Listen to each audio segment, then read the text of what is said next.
What's going on, everyone? It's Ben from YGO from Zero, back with another Critter format video. And in this video, just like in my last video, we're going to revisit a deck that was popular in Yugi Kaiba format and see how it holds up in Critter. Today, that deck is Stall Mill. Now, in Yugi Kaiba format, Stall Mill is a tier 1 deck, partially because there's no way to clear an opponent's ultimate offering. And ultimate offering being used in the battle phase to bring out defenders can be very, very strong at slowing the game down to a snail's pace.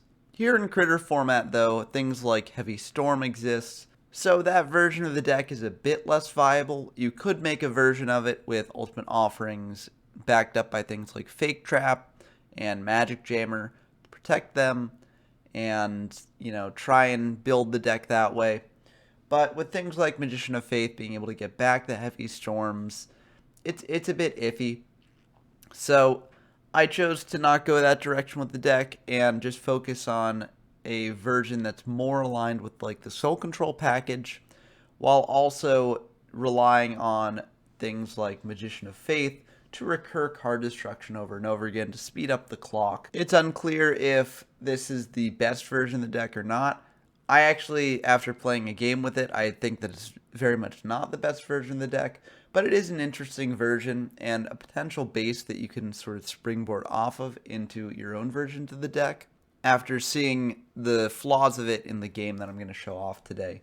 But before we dive in to the deck breakdown itself, if you like this sort of content, then please be sure to subscribe.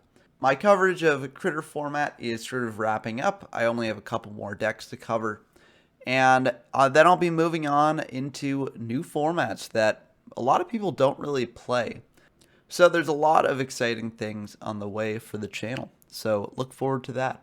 Also, of course, if you like this video as always, please be sure to give it a like. But now that we've gotten that out of the way, let's dive in to the deck breakdown. So the main goal of this deck is to not win through depleting your opponent's life points, but to win through getting them to run out of cards in their deck, and thus losing the game through an alternate win condition. Now, to that end, we are playing 42 cards to sort of give us the edge in a deck out war. But the main way that we're going to be trying to deplete our opponent's cards is through card destruction. Now, card destruction is already seeing some play against things like Exodia. So it's not an uncommon card in the main deck in this format, but in this deck, the intention is actually to loop the card destructions to just instantly deplete a lot of your opponent's deck, hopefully get rid of some of their powerful cards, while also getting them to the point where they will either lose that turn or in the very immediate future. But in order to buy us time to actually be able to pull off this combo, we need to play a bunch of defenders that will protect us. So we're playing 3 Aquamador, 3 Giant Soldier of Stone. I think that you could definitely put in a Wall of Illusion here, and I think if updating this deck in the future, I actually would put in some Wall of Illusions, maybe in place of the next monster that I will discuss. But you just want to have a lot of defenders in the deck, as once your opponent runs out of the 3 Fissures and board clears, they can be rather hard to deal with. Of course, if your opponent's playing Jirai Gumos, it's a bit easier for them to deal with it, but that brings us to our next monster, Illusionist Faceless Mage. Now, Illusionist Faceless Mage is the 1 tribute monster in the format with the highest amount of defense at 2200. 2200 is a nice threshold because that ties with Jirai Gumo's attack. So this can sort of insulate you if your opponent's playing a bit of a beatdown strategy involving Jirai Gumo. In order to make it more likely to bring out Illusionist Faceless Mage, we are playing a bit of a Soul Control package, so we've got the 2 Soul Exchange and 1 Change of Heart to facilitate taking our opponent's monsters, distributing over them for mages. This can also be good at stopping things like our opponent's flip monsters like Magician of Faith, that can be very strong for them, while also getting them to deplete their recruiters like Sangan and Witch. Now, a nice benefit that this deck does have in Critter format is that with Sangan and Witch being in the format, that thins people's decks even more. Sangan and Witch are mandatory searches, which means that if you do destroy one or send one to the graveyard, your opponent will have to add a card from deck to hand if they have a target, which means that if you're setting up a card destruction play, this can help both thin their deck and increase their hand size. So it's a bit of an interesting difference between this deck and other critter decks, most of which don't really want your opponent getting a good search off of Sangan or Witch. Moving on from the defenders, we also have 3-mana Bug to act as removal for opponent's monsters. I think that this is very good, as the deck really wants to have as much removal as possible, even though this guy doesn't stick around on field to protect you further. We also have 3 Mask of Darkness to recur our powerful trap cards. If we can recur Mirror Force, that would be great. But recurring Waboku is the big thing here.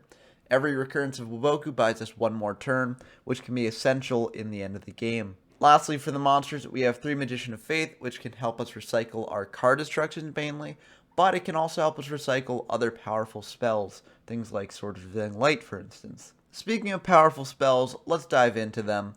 So, of course, we have the card destructions that I've been mentioning throughout. These are basically your main win condition. And if you can get a turn where you card destruction like 2 or 3 times when your opponent has like a 6-card hand or something, that can be absolutely devastating for their deck and could just knock them out of the game completely. We of course are also playing the Power 5 limited spells, Change of Heart, Dark Hole, Monster Reborn, Pot of Greed, Raigeki. I think in other versions of this deck you could potentially cut a couple of these. For instance, Change of Heart you could maybe cut if you're not playing the Soul Control package, as it doesn't really do as much for you. But I think in this version of the deck, all 5 of these cards should be here. For the other spells, we have 3 Fissure, which is great removal. We have 2 Soul Exchange, which I mentioned earlier as part of our Soul Control package, and of course the 2 Swords of Revealing Light, which are great in any stall deck.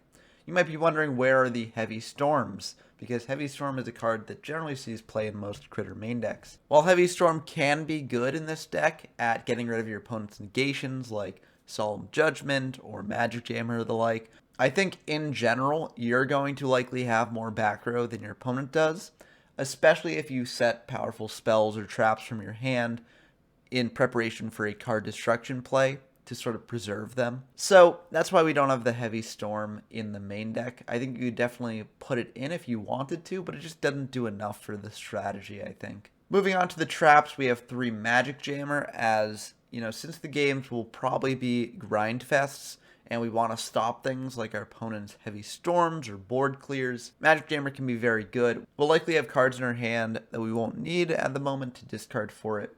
So I think this is a better choice than something like Solemn, which costs a lot of our life points, which is a big risk of the deck, as the deck does not want to lose life points. I think Magic Jammer is my counter trap of choice here.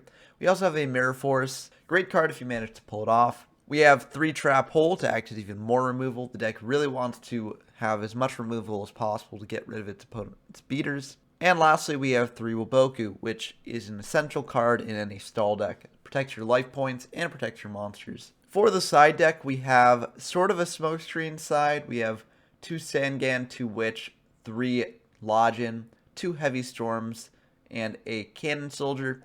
We also have a bunch of counter traps, as this can sort of smokescreen side into a Mass Negate sort of deck that I've shown off on the channel earlier, with the Masks of Darkness in there.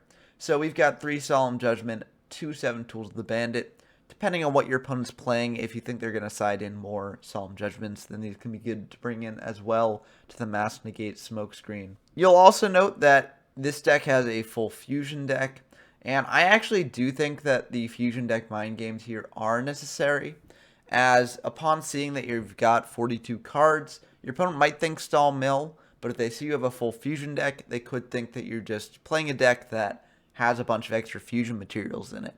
And I do think that that could affect how they play in the early game, which is important. This deck wants to stall for every turn it can, and just this bit of an edge could really help the deck. So I actually do think the Fusion deck is very necessary here. But that is the deck. Again, there are many ways to build this deck. Like, you could potentially even put in like the Bistro Butcher to increase your opponent's hand size for bigger card destructions. I feel like the Bistro Butcher version of the deck is a bit too jank. The Bistro Butcher likely will just die to an opponent's trap hole, as you're not really normal summoning anything else. And if you aren't able to pull off the card destruction Bistro Butcher combo, it's just kind of bad. But it is a version of the deck that you could build if you want to. And I think that a change that you should make to this deck, is if you're making it yourself, is to add in some Walls of Illusion and maybe take out the Soul Control package. as it didn't really help me much in the games I played here. But speaking of those games, let's show off what this deck can do. We've got a game against 2003-57-931, who we have not shown off on the channel yet. Always happy to have a new player featured on the channel. We, of course, are on Stall Mill. Unclear what they're on, but let's see what they're playing. So they are going to win the rock, paper, scissors. Honestly, not the worst thing for us because it puts them one card less in deck. So that's okay. This hand isn't bad. We have an Aqua Mator to sort of wall up a little bit, so that's nice. They open Pot of Greed, so they're digging even deeper into the deck. They're going to just bring out Login, set to pass. Card destruction this early on is nice because it potentially means that we can get a huge card destruction play early on in the game. But, you know, we'll save that for later when it's more advantageous. We're just going to wall up a bit here. Hope they can't get over it. They're going to bring out a 7-colored fish, attack into our defender. It's an Aqua Mator. They can't get over it, of course. And they're just going to pass back to us.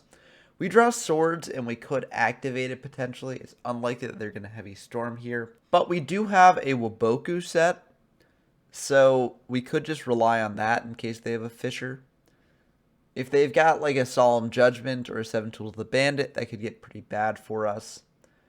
But I think that we're just going to try and rely on this and see what happens. They are going to Fisher away our Aqua Mator, bring out a Mass Sorcerer, and we've really got to hope that they do not have a counter trap, as this is a lot of damage on board, and they'll get to draw. We are going to try for the Waboku, but they do have a Solemn Judgment. Very unfortunate. And this is one of the big flaws of this deck, in that we really don't have much play against counter traps like Solemn and 7 Tools.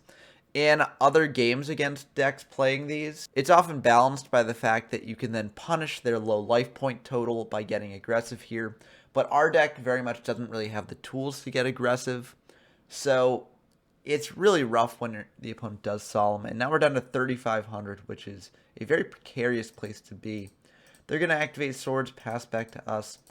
Magician of Faith is okay, but not really the best right now. We're going to activate swords, set the Mask of Darkness to hopefully get back a Waboku later. And we are just going to Fisher away the Mass Sorcerer in case they have a Heavy Storm. You know, it's likely that they'll be able to get in for lethal anyways if they've got Heavy Storm, but I think we just got to do this.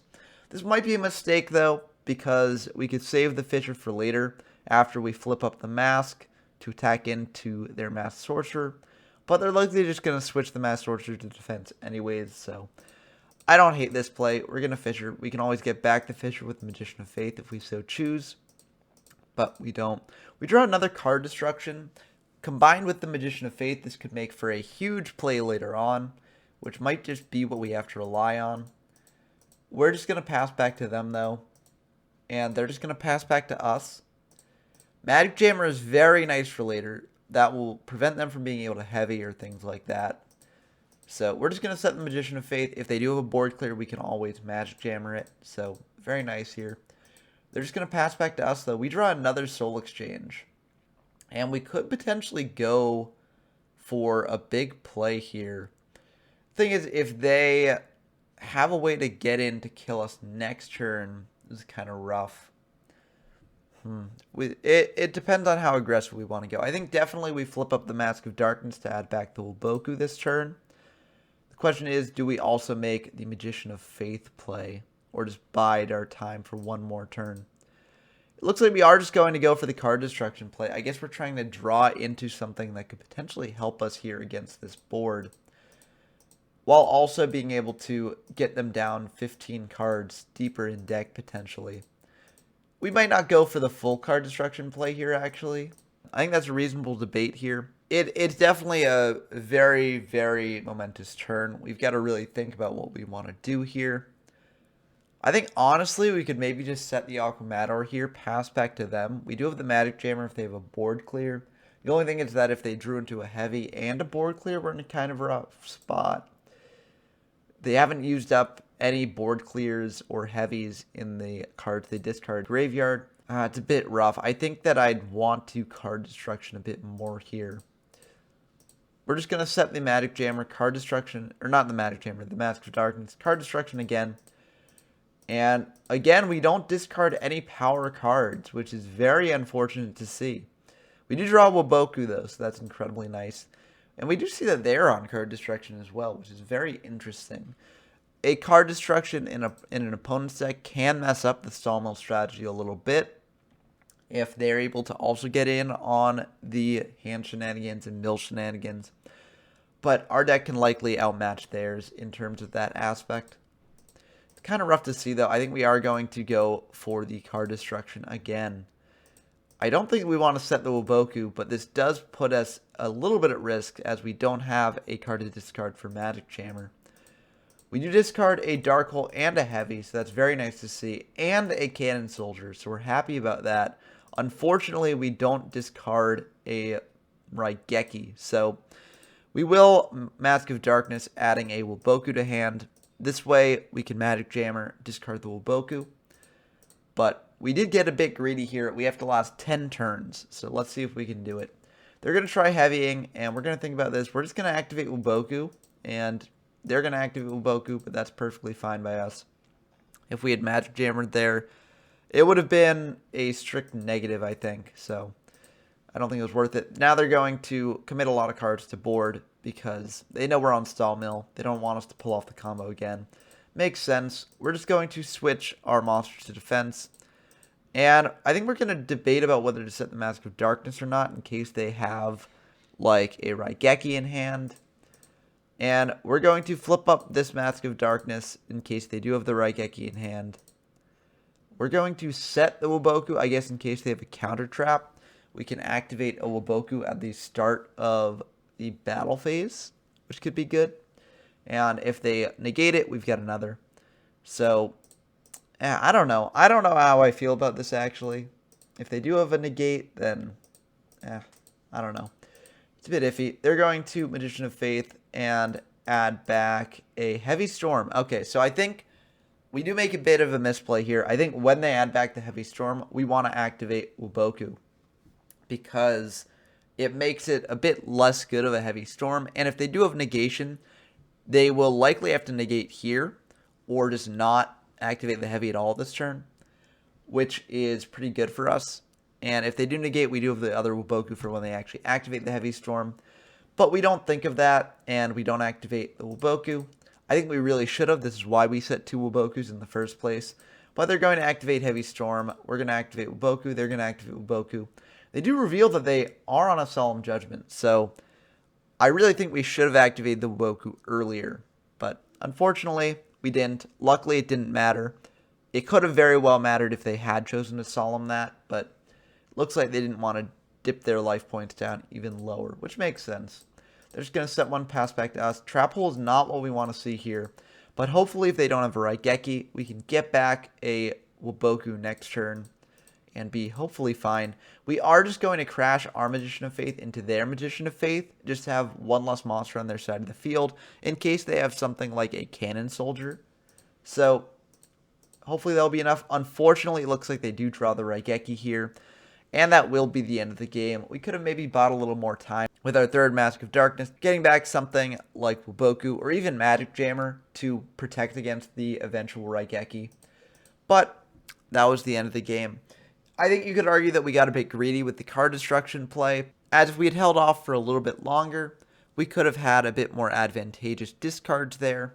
But not knowing what the opponent had in hand, I think we were at major risk, so we had to draw into something for ourselves. And we did draw into some decent cards. We did drop them down very far and get rid of a lot of their power cards. Unfortunately, we just did not get rid of the Raigeki, and that cost us. But going into game 2, we could smokescreen side here. I think that we're going to keep it on Stall Mill, as I want to see if this deck can do potentially better in the second game. We didn't see any like Jirai Gumos or anything like that out of them. They could definitely side into those. But yeah, I'm willing to take the chance. I'm willing to just keep it on Stall Mill, see how it goes, and hope that it goes a little bit better than the first game. This is a decent hand here. We have 2 defenders, so let's hope that it serves us well. We're going to set one of the defenders, set a Magic Jammer, pass back to them. And they bring out Muka Muka, which we can't really deal with that easily. So Muka Muka will be able to get over the Aquamador. They're going to set one pass back to us. Waboku's okay, but I think we just have to activate swords here because, you know, we don't have anything to deal with that Muka Muka. It's bumping up to 2100 next turn as well, so not the best. They're going to set one pass back to us. We draw Fissure, so that'll be nice. We'll be able to clear the Muka. And they're just going to set another pass back to us. We draw swords again, which is pretty good. We are going to Fissure the Muka away, pass back to them. They're just going to set another pass back to us. We draw Card Destruction, which is okay, but we don't really want to use it yet. We're going to Reborn the Muka and hope this can attack over some of their monsters. We're going to attack over one of their sets, the Sangan. That's honestly fine by us, as it thins their deck out a little bit more. Main phase 2, we're going to set a Waboku, pass back to them. We've got a Magic Jammer in case they've got a Fissure or some other form of removal. They do Fissure here, and we could Magic Jammer it. Honestly, I think we should have set a Giant Soldier here in case they did have the Fissure, as we might not want to Magic Jammer this, and indeed we don't want to Magic Jammer this. And, you know, if we're trying to play around Fissure, setting the Giant Soldier could be good. We can just Magic Jammer a board clear if they've got it. So I think we really misplayed there, but, you know, hindsight's 2020. They're going to bring out a Mass Sorcerer and try and attack in for 1800 here. Honestly, we could Waboku this, but I think we're fine taking it because this draws them 2 cards deeper into their deck, so we're perfectly fine with that. They're going to set another pass back to us. We do draw Raigeki, which we could use, but we're just going to set a Giant Soldier and hope that's enough. They're going to flip it up with Swords of Revealing Light. They're going to try and Fissure it. We could Magic Jammer it, but again, I think we're okay with them getting in for the Mass Sorcerer attacks here. They're going to bring out a Witch, which is kind of rough. They're going to be able to get in a lot of damage here. So maybe it's a bit too risky what we're doing, but this is depleting their deck down every turn. So it's playing into our strategy a little bit. And we do draw a Dark Hole, which is very nice. So we're going to try Dark Holing here. They're going to Solemn that. It's perfectly fine because we've got a Raigeki. So we will be able to clear the board. They'll be able to add a Lodge into hand. We're just going to set the Mask of Darkness, set a Swords, pass back to them. And active. Oh, I guess we're not passing back to them. We're going to activate Card Destruction, as this is a pretty prime card destruction here, discarding 6 cards from their hand. Now they'll draw into 6 more, and also we do deprive them of a beater in the form of Lodge in. So we're very happy with this. I think that we could just set the Trap Hole. If we do that, though, then our Magic Jammer is not online. So I think we are just going to pass to them. And hope that they don't have a card here. Oh, Reborn's kind of bad. They're going to target the Muka, and I guess that will be okay.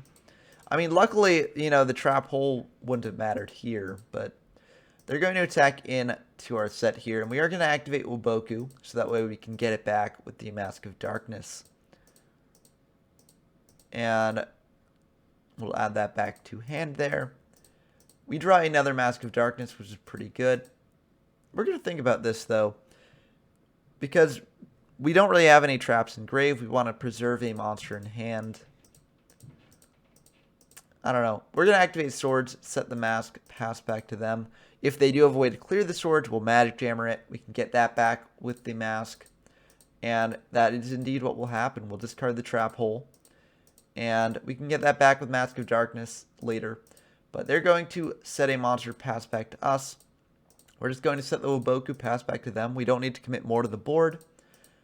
They're going to flip up a Magician of Faith, add back a Heavy, and that's perfectly fine by us because we've got the Waboku.